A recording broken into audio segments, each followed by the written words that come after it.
آج سے تقریباً 1000 سال پہلے ایک غلام کا بیٹا ایک ایسی طاقت تک پہنچا جہاں بڑے بڑے بادشاہ بھی اس کے نام سے کامتے تھے۔ وہ صرف ایک سلطان نہیں تھا، وہ ایک طوفان تھا جو اٹھا اور پوری بر صغیر کو ہلا کر رکھ دیا۔ 17 حملے، ہر بار ایک نیا معرکہ اور ایک نیا فتح۔ لیکن سوال یہ ہے کہ کیا یہ صرف ایک جنگجو تھا یا ایک ایسا سلطان جس نے تاریخ کا رخ بدل دیا؟ یہ ہے سلطان محمود غزنوی کی کہانی۔ 971 عیسوی ایک شہر غزنی میں پیدا ہوا ایک بچہ جس کا نام رکھا گیا محمود۔ اس کے والد تھے سبکتگین جو خود کبھی غلام تھا، لیکن اپنی محنت اور بہادری سے سلطان اور حکمران بن گیا۔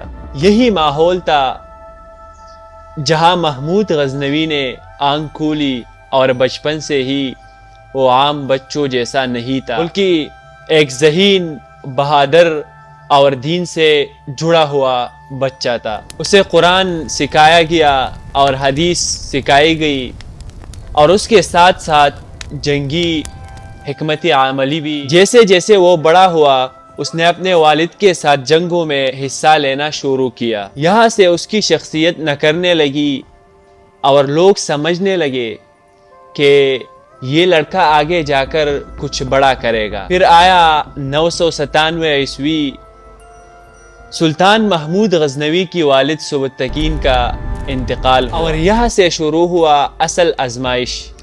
تخت خالی تھا اور 2 دعویدار تھے، ایک سلطان محمود غزنوی اور دوسرا اس کا بھائی۔ یہ صرف اقتدار کی جنگ نہیں تھی، بلکہ یہ فیصلہ تھا کہ تاریخ کا رخ کس طرف جائے گا۔ آخرکار محمود نے میدان میں قدم رکھا، جنگ ہوئی اور اس نے اپنے بھائی کو شکست دے دی، اور یوں وہ غزنی کا سلطان بن گیا۔ لیکن یہ تو صرف آغاز تھا، اصل کہانی ابھی باقی ہے۔ سلطان محمود غزنوی صرف ایک حکمران نہیں تھا، بلکہ وہ ایک فاتح تھا۔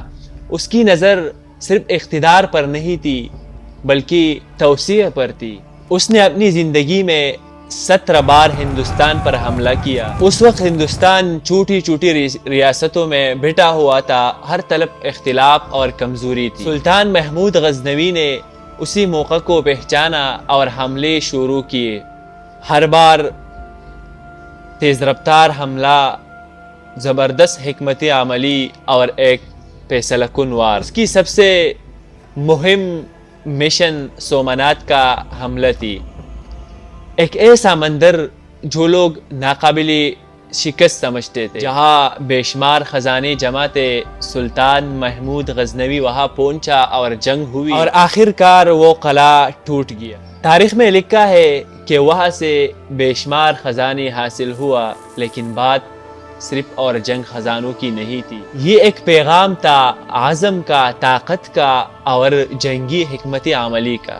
لیکن اگر آپ سمجھتے ہیں کہ وہ صرف جنگیں لڑتا تھا تو آپ آدھی حقیقت سمجھتے ہیں۔ سلطان محمود غزنوی ایک حکمران بھی تھا، اور اس کے دور میں علم کو فروغ ملا۔